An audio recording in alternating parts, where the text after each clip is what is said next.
Bill Gates Microsoft वाले, mark Zuckerberg Facebook के पीछे का चेहरा और अपने ही देश के गौतम अडानी। अच्छा, इन सब में एक बात कॉमन क्या है? हाँ, ये तो है कि ये सब दुनिया के सबसे अमीर लोगों में से हैं। लेकिन एक और थोड़ी हैरान करने वाली बात है जो इन सबको जोड़ती है। ये सब के सब कॉलेज ड्रॉप आउट हैं। तो सवाल ये उठता है कि इन लोगों को ऐसा क्या पता था जो बाकी लोगों को नहीं पता। आखिर कैसे ये लोग एक ऐसे जाल से बच निकले जिसमें आज लगभग हर कोई बड़े फख्र से, बड़े गर्व से खुद ही फंसता जा रहा है। दरअसल ये लोग बच निकले शिक्षा के जाल से, एक ऐसा सिस्टम जिसे कामयाबी का इकलौता रास्ता बताकर बेचा जाता है, लेकिन जिसकी हकीकत कुछ और ही है। आज की जिंदगी को अगर देखें तो ये कन्वेयर बेल्ट जैसी लगती है, एक सीधा साधा तय रास्ता जिस पर चलने की उम्मीद हर किसी से की जाती है बिना कोई सवाल पूछे। और वो रास्ता है ये। बचपन से ही दिमाग में ये बात बिठा दी जाती है, पहले स्कूल जाओ, फिर कॉलेज से डिग्री लो, उसके बाद एक अच्छी सी नौकरी पकड़ो और फिर घर गाड़ी के लिए लोन ले लो। बस यही बन गई है सफलता की परिभाषा। लेकिन इस वादे की सच्चाई क्या है? जरा इस कहानी को सुनिए।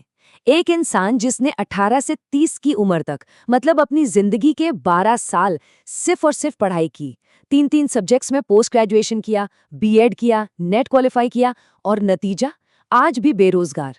उनका ये दर्द, उनकी ये कहानी इस पूरे सिस्टम की पोल खोलकर रख देती है। और यही है इस जाल की असली कड़वी हकीकत। सालों की जी तोड़ मेहनत के बाद लोगों को मिलती हैं कम तनख्वाह वाली नौकरियां जिनमें कोई सेटिस्फैक्शन नहीं होता। लोग घर और कार के लोन में ऐसे फंसते हैं कि सपने तो कहीं पीछे ही छूट जाते हैं और पूरी जिंदगी बस नौकरी जाने के डर में कट जाती है। तो सवाल ये है कि आखिर ये सिस्टम आया कहाँ से, इसकी जड़ें कहाँ हैं? चलिए इसे समझने के लिए इतिहास में थोड़ा पीछे चलते हैं, करीब 200 साल। बात है 1806 की। प्रशिया, जिसकी सेना बहुत ताकतवर मानी जाती थी, वो नेपोलियन से बुरी तरह हार गई। जब हार के कारणों का पता लगाया गया तो एक बड़ी अजीब बात सामने आई। पता चला कि उनके सैनिक लड़ाई के मैदान में अपने सीनियर्स के ऑर्डर मानने के बजाय अपना दिमाग लगा रहे थे, खुद से सोच रहे थे। अब इस समस्या को ठीक करने के लिए प्रशिया ने एक बिल्कुल नया 8 साल का कंपल्सरी एजुकेशन सिस्टम बनाया। और इसका मकसद बच्चों को होशियार बनाना या ज्ञान देना बिल्कुल नहीं था। इसका असली मकसद था उन्हें आज्ञाकारी बनाना, मतलब हुक्म का पालन करने वाला बनाना। इसका एक ही बिल्कुल साफ मकसद था, ऐसे सैनिक तैयार करना जो बिना सोचे समझे, बिना कोई सवाल पूछे, बस दिए गए आदेशों को मानते जाएं। एक ऐसा सिस्टम जो लोगों की आज़ादी से सोचने की ताकत ही खत्म कर दे। कंट्रोल करने का ये मॉडल इतना ज्यादा कामयाब रहा कि ये सिर्फ सेना तक ही सीमित नहीं रहा। बहुत जल्दी ही इसने पहले इंडस्ट्री और फिर पूरी दुनिया पर अपना असर दिखाना शुरू कर दिया। जब औद्योगिक क्रांति हुई तो फैक्ट्रियों को बड़ी तादाद में ऐसे मजदूरों की जरूरत पड़ी जो चुपचाप बिना कोई सवाल किए बस अपना काम करते रहें। और इसके लिए प्रशिया का एजुकेशन मॉडल एकदम परफेक्ट टूल था।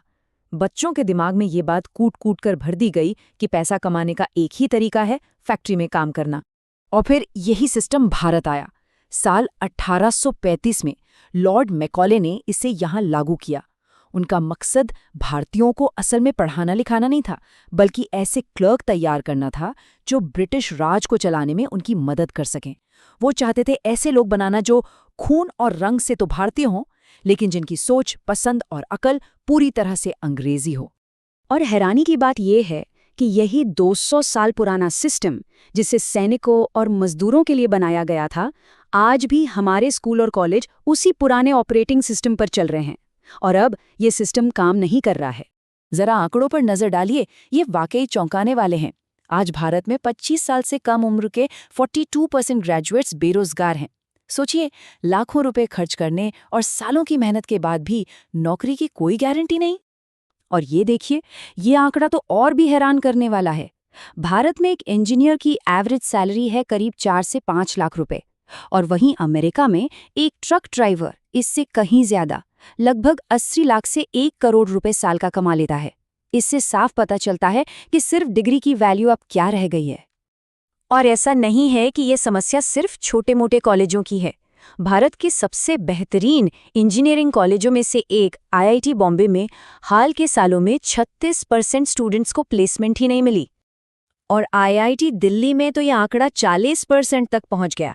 अब सोचिए, जब देश के टॉप संस्थानों का ये हाल है तो ये साफ है कि गड़बड़ किसी एक स्टूडेंट या कॉलेज में नहीं, बल्कि पूरे के पूरे सिस्टम में है। तो क्या इसका मतलब ये है कि सब कुछ खत्म हो गया, उम्मीद की कोई किरण नहीं है? नहीं, बिल्कुल नहीं। इसका मतलब सिर्फ ये है कि अब दूसरों के बनाए रास्ते पर चलने का वक्त खत्म। अब अपना रास्ता खुद बनाने का, अपने नियम खुद लिखने का समय आ गया है। देखिए, पुराना नियम था कि डिग्री ही सब कुछ है, पर नया नियम कहता है कि आपकी स्किल्स, आपका हुनर ही आपकी असली संपत्ति है। अब किसी और के बनाए रास्ते पर चलने के बजाय अपना रास्ता खुद बनाने का दौर है। तो अब किया क्या जा सकता है? पेरेंट्स के लिए ये समझना जरूरी है कि बच्चों को सिर्फ नंबरों के पीछे न भगाएं, बल्कि उन्हें असली दुनिया के लिए स्किल सीखने, नई नई चीजें एक्सप्लोर करने के लिए मोटिवेट करें। और स्टूडेंट्स को भी ये समझना होगा कि कामयाबी का कोई एक फिक्स रास्ता नहीं होता। अपने पैशन को पहचानने के लिए समय लेना जरूरी है, भले उसके लिए 1 साल का ब्रेक ही क्यों न लेना पड़े। और आखिर में बस एक सवाल, ये जो पूरा एजुकेशन सिस्टम था, इसे प्रशिया के राजाओं, उद्योगपतियों और ब्रिटिश हुकूमत ने अपने मकसदों को पूरा करने के लिए बनाया था। सवाल ये है कि क्या ये सिस्टम आज हमारे लक्ष्यों को पूरा कर रहा है? और अगर नहीं, तो हर किसी को अपने लक्ष्यों के हिसाब से अपने लिए अपना खुद का डिजाइन तैयार करना होगा। सोचने का समय आ गया है।